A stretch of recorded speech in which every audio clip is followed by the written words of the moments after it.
ঘুমের মধ্যে যদি দুঃস্বপ্ন দেখেন তাহলে আপনি বাম দিকে 3 বার থুতু ফেলবেন, ফেলে আউযু বিল্লাহি মিনাশ শাইতানির রাজিম পড়বেন, পরে পাশ পরিবর্তন করে আবার ঘুমাবেন। এটা হয় না ঘুমের মধ্যে অনেক সময়? অনেকে বোবা ধরে, শ্বাস নিতে পারে না। এগুলো এই জন্যই হয় কারণ তারা ঘুমানোর আগের জিকির আজকারগুলো করে না। নিয়মিত করলে এগুলো সমস্যা ইনশাআল্লাহ হবে না। আপনি নিজের ভালো নিজেই বোঝেন, হুজুরের কাছে দৌড়ানোর দরকার নাই এত বেশি।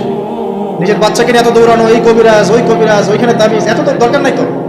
নিজের আমল নিজে করেন, দেখবেন আপনি আল্লাহ পাকের পক্ষ থেকে নিরাপত্তার মধ্যে আছেন ইনশাআল্লাহ। আল্লাহ তৌফিক দান করুন।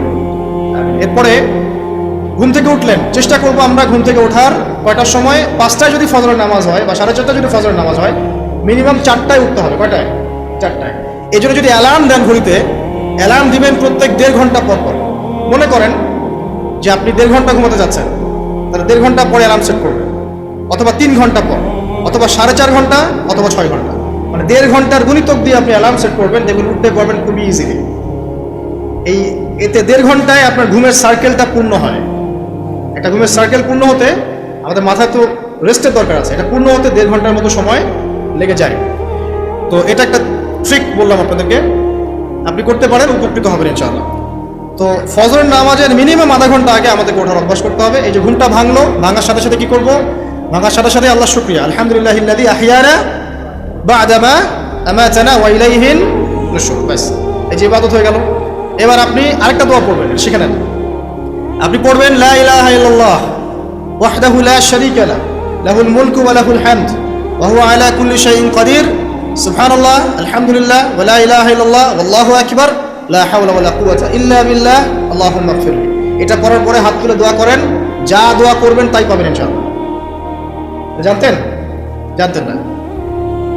তো এই দোয়াটা হচ্ছে দোয়া কবুলের অস্ত্র। ঘুম থেকে ওঠার পর যদি এই দোয়াটা করে দোয়া করেন, ইনশাআল্লাহ দোয়া কবুল হয়ে যাবে ইনশাআল্লাহ। আমাদের জীবনে চাওয়া পাওয়ার কি অভাব আছে? প্রচুর চাওয়া পাওয়া। বৈধ চাওয়া পাওয়াগুলোকে পাওয়ার জন্য আল্লাহর সাথে সম্পর্ক করতে হয়, আর আল্লাহ পাকের সাথে সম্পর্কে কিছু ওসিলা মাধ্যম লাগে। এই দোয়াগুলো হলো মাধ্যম, আমলগুলো হচ্ছে মাধ্যম। তো আল্লাহ পাক যেমনটা বলেছেন, ফাজকুরুনি আযকুরকুম ওয়াশকুরুলি ওয়া লা তাকফুরুন, তোমরা আমাকে স্মরণ করো, আমিও তোমাদেরকে স্মরণ করব। আল্লাহ পাক তো এভাবে বলেছেন, যখন একজন মানুষ মনে মনে আমাকে ডাকে, আমিও মনে মনে ওকে স্মরণ করি। মনে করেন আপনি মনে মনে আল্লাহকে বলছেন, আল্লাহ আমি অসুস্থ, আমাকে শেফা দাও, বা আমার রিজিকের টেনশন আছে, আমার রিজিকের টেনশন দূর করে দাও, আল্লাহ আমাকে হেফাজত করো, আল্লাহ আমাকে দিনের জ্ঞান দাও, তোমার আনুগত্য করার তৌফিক দাও। যে মনে মনে আপনি আল্লাহকে ডাকছেন, নিঃসন্দেহে ওই মুহূর্তে আল্লাহ পাক আপনাকে স্মরণ করছে। 7 আসমান ভেদ করে আরশের উপর থেকে আল্লাহ পাক আপনাকে স্মরণ করছেন। আল্লাহ পাক বলছেন, যখন একজন মানুষ জনসমক্ষে আল্লাহকে স্মরণ করে, যেমন আমরা এখন করছি, জনসমক্ষে সবার সামনে আল্লাহর কথা আলোচনা করছি, আল্লাহ পাক বলছেন আমিও তখন এর চেয়ে অনেক উত্তম জনসমাবেশে ওই বান্দাদের কথা স্মরণ করি। আল্লাহ পাক আমাদের কথা স্মরণ করছেন, আমাদের কোনো ফিলিংস আছে? আল্লাহ আমাদের কথা স্মরণ করছেন, ওই যে যুবক ছেলে বসে বসে ফোন টিপছে, কোনো ফিলিংস আছে? মানে মনস্তাত্ত্বিক ভাবে অন্তরে যখন নূর থাকে না, পাপ করতে করতে যখন অন্তরটা কলুষিত হয়ে যায়, কোনো ফিলিংস কাজ করে না। খুন করবে, কোনো ফিলিংস নাই। সুদ খাচ্ছে, কোনো ফিলিংস নাই। জেনা করছে ডেইলি, কোনো ফিলিংস নাই। দেখবেন ঘুষ নিচ্ছে, দুর্নীতি করছে, মানুষের সম্পদ আত্মসাৎ করছে, যারা বলবেন ফিলিংসও নাই যে আমি একটা পাপ করছি। কখন এরকম হয় জানেন? যখন এক কথায়, যখন মানুষ পাপ করতে করতে করতে করতে, এই যে কলব বলে একটা কথা আছে, এই কলবের উপরে কালো কুৎসিত একটা মরিচা পড়ে যায়, তখন আর ফিলিংস কাজ করে না। তো ফিলিংস কাজ করানোর বুদ্ধি কি? 2টা বুদ্ধি আছে। এক, বেশি বেশি কোরআন তেলাওয়াত করা, তাহলে অন্তরের মরিচা দূর হয়ে যাবে ইনশাআল্লাহ। আর 2 হচ্ছে বেশি বেশি মৃত্যুর কথা স্মরণ করা, তাহলে মনের মধ্যে যে কালিমাগুলো আছে আস্তে আস্তে দূর হবে ইনশাআল্লাহ। মৃত্যুর কথা কে স্মরণ করে এখন? মানুষ তো চলাফেরা করে এমন ভাবে যে কোনোদিন মরবেই না। কে স্মরণ করে? যে টেবিলের তল দিয়ে ঘুষ নিচ্ছে ও স্মরণ করে মৌতের কথা? যে মেয়েটা বোরখা পরে যে ডেটিং করে বেড়াচ্ছে, জেনা করে বেড়াচ্ছে, ও কি মৃত্যুর কথা স্মরণ করে? যে ছেলেটা এখনকার যুব সমাজের বেশিরভাগই মাদকের সাথে সম্পৃক্ত, গার্লফ্রেন্ড বয়ফ্রেন্ড অ্যাফেয়ার্সে আছে, হ্যাঁ, টিকটক প্রজন্ম, আড্ডাবাজি করে সময় কাটায়, গুন্ডামি করে, মাস্তানি করে, এর মৌতের কোনো ফিকির আছে? একজনকে বড় দায়িত্ব দেওয়া হয়েছে, সবার সম্পদ লুটপাট করে খাচ্ছে, এর মৌতের ফিকির আছে নাকি?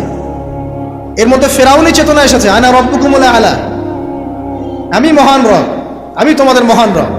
ওদের মধ্যে ওই চেতনা কাজ করছে যে সূরা মুমিনুনে যেটা বলা আছে যে আমরা এখানেই জন্ম নেই, এখানেই মারা যায়, আমরা পুনরুত্থিত হব। ইন হিয়া ইল্লা হায়াতুনা দুনিয়া নামুতু ওয়া নাহইয়া ওয়া মা নাহনু বিমাবউসিন। আমরা এই দুনিয়াতেই বাঁচি, দুনিয়াতেই মরি, আমাদের কোনো পুনরুত্থানের কিছু নাই। এদের চেতনা এমন, কে ফিকির করে মরতে? অথচ আপনি দেখছেন যে প্রতিনিয়তই কোনো কারণ ছাড়াই মানুষ নাই, কোনো কারণ লাগে না। এখন তো কারণ ব্যাখ্যা করতে আমরা পছন্দ করি, এই কারণে ওইটা হয়েছে, ওই কারণে এটা হয়েছে। এটাকে বলে কার্যকারণ তত্ত্ব, দর্শনের ভাষায় কি বলে? কার্যকারণ তত্ত্ব। এটা আপনারা ফিলোসফি পড়লে বুঝবেন। প্রত্যেকটা কাজের পিছনে একটা কারণ থাকে, আমরা কারণটা সার্চ করি বেশি। এখন কারণ ছাড়াই মানুষ ডেড। এই যে যাচ্ছে, উপরে একটা সুন্দর করে বড় একটা পাথর ঝুলছে, সব পাস হয়ে যাচ্ছে ওখান থেকে। মানে রাস্তায় কাজ চলছে, উপরে আবার একটা ঝুলছেও, আর মানুষ আবার 19 দিয়ে যাতায়াত করছে। যারা রাখছে ওদের ইন্টেলেকচুয়াল অবস্থা চিন্তা করেন, আর যারা আমরা তল দিয়ে যাচ্ছি তারও অবস্থা চিন্তা করেন। বুদ্ধিভিত্তিকভাবে আমরা কোন জায়গায় চিন্তা করেন? মানে মানুষ বিজি রোড দিয়ে যাচ্ছে, ওখানেই কাজ হচ্ছে, আবার যেখানে কাজ হচ্ছে দেখছি সেখানে আমরাও আবার তল দিয়ে যাচ্ছি। সবাই পাস হয়ে গেল, যাদের তাকদিরে লেখা ছিল মৌত একদম মুহূর্তের মধ্যে শেষ। কি কারণ ব্যাখ্যা করবেন? কোনো সায়েন্স দিয়ে ব্যাখ্যা করতে পারবেন? পারবেন না। ওই ময়মনসিংহে ওই যে মহিলারা যাচ্ছে, ট্রাক মেরে দিয়ে চলে গেল, মহিলার পেট থেকে বাচ্চা পেট ফেটে বাচ্চা বেরোয় গেল, বাচ্চা জীবিত, মা ডেড। সায়েন্স দিয়ে ব্যাখ্যা করতে পারবেন? এটাই তাকদির, একেই বলে তাকদির, যেটাকে সায়েন্স দিয়ে ব্যাখ্যা করা যায় না, বিজ্ঞান দিয়ে ব্যাখ্যা করা যায় না। এরকম ঘটনা কত ঘটছে অহরহ। দুজন বসে আছে, হাজব্যান্ড ওয়াইফ, হাজব্যান্ডের যাওয়ার কথা, হাজব্যান্ড ওয়াইফের গাড়িতে বসছে, আর ওয়াইফ হাজব্যান্ডের গাড়ি ড্রাইভ করছে। আর এই হাজব্যান্ডের দুশ্মন যে ছিল, সে টার্গেট করেছিল যে ওই লোকটাকে গুলি করে মারবে রাস্তায়। যেহেতু ওয়াইফ হাজব্যান্ডের গাড়ি ড্রাইভ করছে, রাস্তায় ওয়াইফ ডেড, হাজব্যান্ড জীবিত। তাকদির। তো তাকদিরকে কি আপনি এই ভাগ্যটা কি আপনি সায়েন্স দিয়ে ব্যাখ্যা করতে পারবেন? সম্ভব? অহরহ এরকম মৌতের ঘটনা ঘটছে। তারপরেও দেখবেন যুবকদের এই বিলাসিতা, এই মানে আড্ডাবাজি, মেয়েদের পিছনে ঘোরা, এই যে মাদক সেবন করা, টিকটক করা, বুদ্ধি প্রতিবন্ধী প্রজন্মের মতো, এগুলো থামছে না। কোনো শিক্ষাই তারা নিতে যাচ্ছে না।